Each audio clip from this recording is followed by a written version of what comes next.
All right. Now, so how do we accomplish this? So in this week's parsha is Achrei Mos and Kedoshin. It's interesting. Achrei Mos, we read part of it on actually in the morning of Yom Kippur, and part of it on the afternoon of Yom Kippur.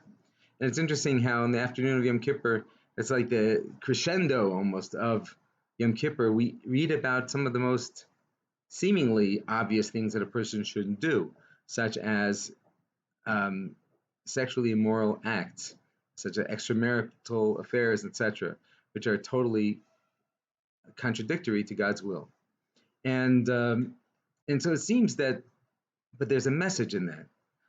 Many people feel that I can't control myself, and I think that that's a part of the flaw. I think that Amalek creates that suffix. Amalek creates a suffix says that you failed. And you failed when you said you weren't going to do it again. You failed when you said you weren't going to do it a second time. You failed when you said the third time. You failed when you said you're not going to do it for the millionth time.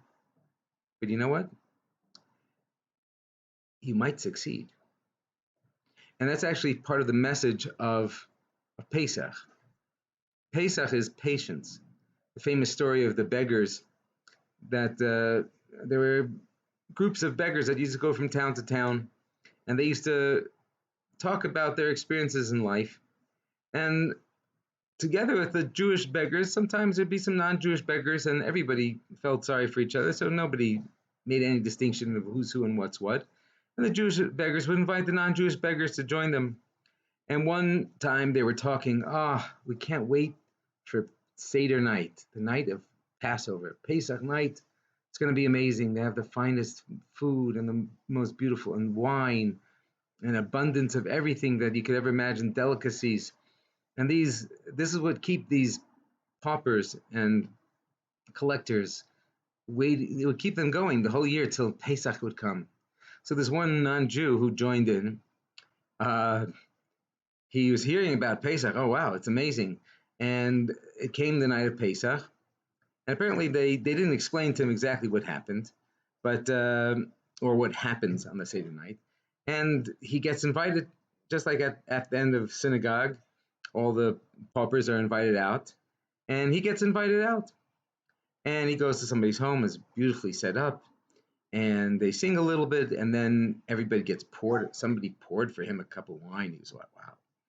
And everybody said a blessing, and they drank a cup of wine. He's like, not bad. And they drank his wine, and then they washing hands, and then they ate some kind of foliage, some kind of herbs.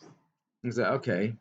And then they broke a cracker, and nothing's happening.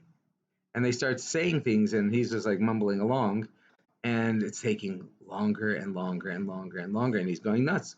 Where's this fine feast that everybody's claiming happens every year? They're probably fooling me. And all of a sudden they say, okay, let's wash hands again. Wash hands again. They wash hands again, and they give crackers. Crackers? Okay, crackers. It's something. It fill me up. And they give him a big piece of cracker, and everybody's munching on the cracker. It's amazing. And then they say, okay, let's have some more foliage, some more herbs. And this time the herbs are bitter, and he tastes it, and he's like, wow, this is terrible. And they said, okay, wait a little more. And he's getting more and more frustrated. And finally, they pass around a sandwich, two pieces of matzah with some of the bitter herbs in the middle, and they eat it again. And he's like fuming, and he's steaming because of the heat and of the stuff. And he storms out of there. And he goes back to the shul where they would sleep, because the shul was open for the paupers. And nobody's there. He's the only one there. And a few hours later, everybody comes back, and everybody with a big smile and a big, full belly. And they're saying, oh, how was your meal? And he's like, my meal? What are you guys, you fooling me? You're playing games with me. And he explains what happened. They say, yeah, of course. But what do you mean? You left after the sandwich? Right after the sandwich is when all the main course, when the soup and the fish and the chicken and the meat and everything comes out. Why'd you leave? So sometimes people don't have faith and patience, because sometimes things are difficult, and they like, it's okay. We had a little wine, we get a little inspiration, but then dry bread, and then I'm waiting, and some herbs, and then waiting and waiting and waiting and waiting, and then finally some more dried bread, and then herbs, bitter, bitter, bitter herbs. This is crazy, and then finally herbs with the crackers. This is nuts. Sometimes people feel like just giving up, but this is the problem. If he would have only waited a little bit more, he would have seen then the beautiful stuff comes. So sometimes in our lives also, we get challenges and challenges and challenges, and we may have a one success, but then so many failures are half successes, like a cracker type of success, and maybe just regular herbs, not the bitter herbs, and we feel there's no point in this. There's no way I'm gonna ever change.